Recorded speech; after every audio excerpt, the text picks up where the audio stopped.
আমার রাসূল ডাক দিয়ে বলছে 6 প্রকার মেয়েকে বিবাহ করলে শান্তি আসবে না। জোরে বলেন কয় প্রকার? আরো জোরে বলেন কয় প্রকার? সবাই বলেন কয় প্রকার? 1 নম্বর হলো আন্নানা, শুধু ওজোর আপত্তি দেখায়। 1 নম্বর হলো আন্নানা, ওজোর আপত্তি দেখায়। আমি এটা খাবো না, আমি এই জায়গায় যাব না, আমি এটা করব না। স্বামী গো, আমি ঢালা ঢোলা ভরকা পরবো না, আমি টাইট ফিট ভরকা ছাড়া পরবো না। এমন মহিলা আপনাদের অঞ্চলে আছে না নাই? এই দেখেন না বোন আমার, আপনার স্বামী এত কষ্ট করতেছে, মাঠের থেকে কামলা দিয়ে যখন বাড়িতে ঢুকলো, আপনার স্বামী ডাক দিয়ে বলছে, স্ত্রী পানির পিপাসা লাগছে, 1 গ্লাস পানি দেন, পানি দাও। স্ত্রী, আর পানি ওই জায়গায় আছে, গিলাস আছে, জগ আছে, পানি ঢেলে খাও। এতক্ষণ পরে কষ্ট করে আসলো, যদি 1 গিলাস পানি দিতে তাহলে তার মনটা ঠান্ডা হয়ে যেত। আর মনটা যখন ঠান্ডা হয়ে যেত, ওই দোয়াটা আমার আল্লাহর দরবারে কবুল হয়ে যেত। আমার রাসূল ডাক দিয়ে বলছে, যদি কোনো স্বামী ডাক দিয়ে বলে আমার স্ত্রী ভালো ছিল, ওই স্ত্রী আল্লাহর জান্নাতে যাবে। আবার যদি কোনো স্ত্রী ডাক দিয়ে বলে আমার স্বামী ভালো ছিল, ওই স্বামী আল্লাহর জান্নাতে যাবে। শুধু আপনার স্ত্রী আপনাকে খেদমত করবেন এটা বিষয় না, তা নয়, আপনিও তাকে খেদমত করতে হবে, আপনাকেও মোহাব্বত করতে হবে। এখন স্ত্রী ডাক দিয়ে বলছে, স্বামী পানি ও জায়গায় আছে, গিলাস আছে, জগ আছে, টিউবওয়েল আছে, পানি ঢেলে খাও। এমন মহিলা আছে না নাই? কিছুক্ষণ পর আবার ওই বোন আমার, আমি কিন্তু আপনাদেরকে ছোট করতেছি না, বাস্তবতায় যেটা হয় সেটা বলতেছি। আবার পুরুষদের যে কি দোষ আছে সেটাও আমি বলবো। কিছুক্ষণ পর ওই বোন আমার 1 ঘন্টা ধরে মেকআপ করতেছে, ঠোঁটে লিপস্টিক দেওয়ার পর রাস্তা দিয়ে যাচ্ছে মার্কেটে। তুমি যে কেমন স্বামী, তুমি তো হিজলা হয়ে গেছো মনে হয়। তোমার স্বামী বাড়ি থেকে বাইর হয় বেপরদায়, স্বামীর প্রয়োজন হয় না, এটা হলো দোষ, হলো বিটাদের কথা বলেন ঠিক কিনা? কিছুক্ষণ পর ওই রাস্তা দিয়ে যখন বাইর হচ্ছে, রাস্তার ভিতরে একটা দেবরের সাথে দেখা। দেবরকে সালাম দিচ্ছে, আসসালামু আলাইকুম ওয়া রাহমাতুল্লাহ। ও ভাইজান কেমন আছেন? আলহামদুলিল্লাহ ভালোই আছি, অনেকদিন হলো আমাদের বাড়িতে যাওয়া হয় না, ভাবি তো যাওয়ার সময় হয় নাই। ভাবি ডাক দিয়ে বলছে এবার আমাদের বাড়ি গেলে আমি পান খাওয়াই দিব। এমন মহিলা আছে না নাই? আমার রাসূল ডাক দিয়ে বলছে, বোন আমার, যদি কোন ভুল 4টা আমল করতে পারে, জান্নাতের 8টা দরজা, ওই জান্নাতে 8টা দরজার ভিতরে যে কোনো দরজা দিয়ে সে আল্লাহর জান্নাতে যেতে পারবে। 4টা আমল, মা বোনদের 4টা আমল, জান্নাতে যেতে পারবেন। 1 নাম্বার হলো 5 ওয়াক্ত নামাজ, 2 রমজান মাসের রোজা, 3 স্বামীর খেদমত। বোন আমার, আমি আপনাকে আহ্বান করছি, আপনার স্বামী আপনাকে মারে এটাই সত্য, আপনার স্বামী আপনাকে গালাগালি করে এটাই সত্য, আপনার স্বামী খাটো এটাই সত্য, আপনার স্বামী কালো এটাই সত্য, কিন্তু আপনার স্বামীর অধীনে আপনি থাকবেন, আপনার স্বামীর আপনি খানা খাবেন, কিন্তু আপনার স্বামীর আপনি অর্ডার মানবেন না, এটা হতে পারে। যদি আপনার পছন্দ না হয় পরিষ্কারভাবে বুঝবেন। আল্লাহ রাসূল সাল্লাল্লাহু আলাইহি ওয়াসাল্লামের কাছে একটা মহিলা আসলেন, এসে বলছে, ইয়া রাসূলুল্লাহ, আমার স্বামী পরেজগার, মুত্তাকিন, ভালো লোক, সে খাটো এবং কালো, আমার পছন্দ হয় না। আমার রাসূল বলল, তাহলে তুমি বাদ দাও, উভয় 2 পক্ষ বসানোর পরে তুমি বাদ হয়ে যাও, আলাদা হয়ে যাও। যদি পছন্দ না হয় কিন্তু স্বামীর সংসার করবেন, আপনি স্বামীর খাবেন আবার স্বামীর আইন মানবেন না, এটা তো হতে পারে। পছন্দ না হলে বাদ দিবেন, উভয় পক্ষ বসে আপনি বাদ দিবেন, এরা জায়েজ আছে। কিন্তু স্বামীর সংসারে থাকবেন, স্বামীর খাবেন, আবার স্বামীর ইসলামী যে আইনগুলোর কথা বলে এটা মানবেন না, এটা হতে পারে।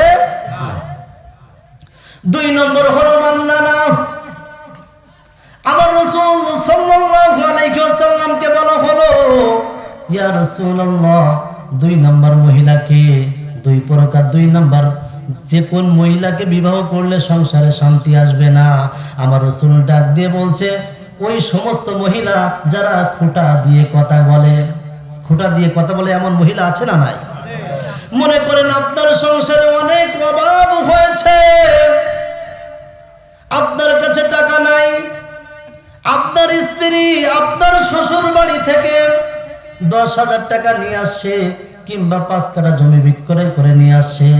কিছুদিন পর ঝগড়া হলো, আপনার স্ত্রী ডাক দিয়ে বলছে স্বামী আমার বাবার বাড়ির টাকা ছাড়া তো তোমার সংসার চলে না, তারপরেও তুমি আমাকে কেন বকো? এমন মহিলা আছে না নাই? আল্লাহ রাসূল সাল্লাল্লাহু আলাইহি ওয়াসাল্লাম বললেন আমার মালিক 3 শ্রেণীর লোকের দিকে তাকাবেন না। কয় শ্রেণী? আরো জোরে বলেন কয় শ্রেণী? 1 নম্বর হলো যারা খুঁটা দিয়ে কথা বলে।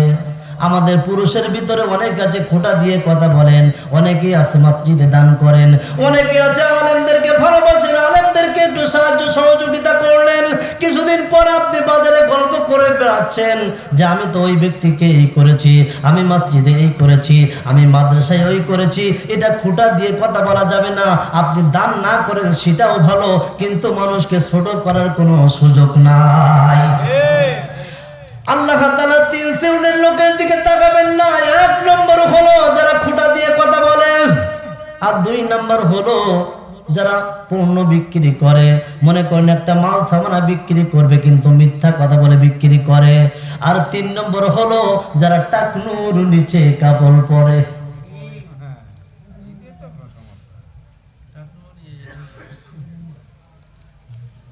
টাকনুর নিচে কাপড় পরবে, নিচে কারা পড়বে বলেন তো? আর উপরে কারা? এখন কি হচ্ছে? মহিলারা উপরে, পুরুষ নিচে। যে জায়গায় যায় দেখেছেন না রাস্তার উপরে শুধু হারবাল, হারবাল অ্যাড আছে না নাই? ইন্ডিয়া হারবাল, কলকাতা হারবাল আছে না নাই? এই হারবাল অ্যাডের কারণ কি জানেন আপনারা? এই জায়গায় একটা রক আছে, আপনারা যারা বোঝেন, এই যে জায়গায় টাকনুর নিচে একটা রক আছে, এই রকের উপরে যদি আপনি যে পুরুষদেরকে বলছি, এরপর মাদেরকে বলবো, একটা রক আছে। এখন আপনি স্যুট পরেছেন কিংবা লুঙ্গি পরেছেন, আপনি যে কোনো কাপড় পরেছেন, এই কাপড় পরার পর ওই রকে বারবার যখন ঘষা লাগতেছে তখন ওই রকটা দুর্বল হয়ে যাচ্ছে, নষ্ট হয়ে যাচ্ছে, আস্তে আস্তে সেক্স নষ্ট হয়ে যাচ্ছে, তার চোখগুলো নষ্ট হয়ে যাচ্ছে। এই জন্য যুবক ভাই আমি আপনাদেরকে আহ্বান করতে চাই, একটু কি ওয়াদা করা যায় না? আমাদের ভিতরে অনেকে আছে যুবক মানুষ 5 ওয়াক্ত মসজিদে নামাজ পড়ে, নামাজের সময় সুরটা গসায়, আবার নামাজের পরে আবার খুলে দেয়। এমন যুবক আছে না নাই? যুবক একটু ওয়াদা করা যাবে না যে আজ থেকে আমি টাকনুর উপরে কাপড় পরবো? কারা কারা ওয়াদা করবেন? 2 হাত তুলে আল্লাহকে দেখায় দাও। লিল্লাহি তাকবীর। তাহলে মা বোনরা টাকনুর নিচে কাপড় পরবেন। আর যুবকরা কিভাবে পরবেন? উপরে। যুবকরা তাহলে 2 প্রকার চলে গেল। 1 নম্বর হলো আন্নানা, 2 নম্বর হলো মান্নানা, 3 নম্বর হলো হান্নানা। হান্নানা হলো ওই প্রকৃত মেয়ে, ওই শ্রেণীর মহিলা।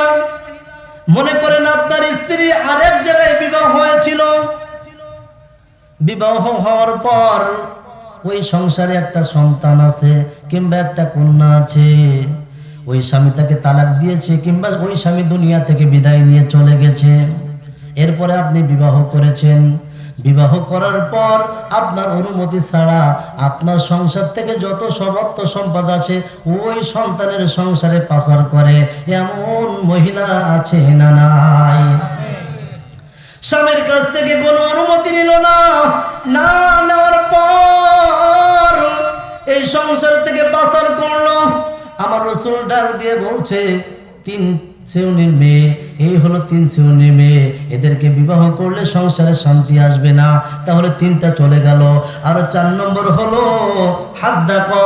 হাদ্দাকা হলো ওই শ্রেণীর মহিলা, ওই শ্রেণীর মহিলা। হাদ্দাকা হলো ওই শ্রেণীর মহিলা যারা হচ্ছে স্বামীর উপরে জোর দাবি করে, স্বামীর উপরে জোর দাবি করে।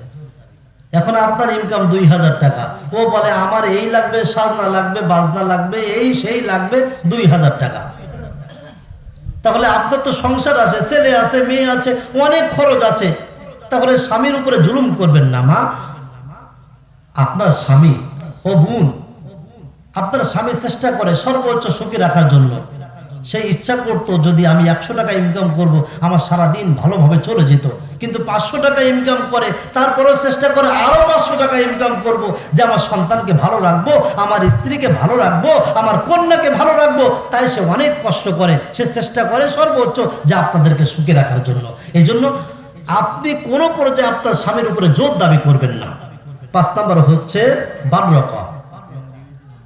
বাররকা হচ্ছে ওই শ্রেণীর মহিলা যারা এই বাড়ির কথা ওই বাড়িতে লাগায়।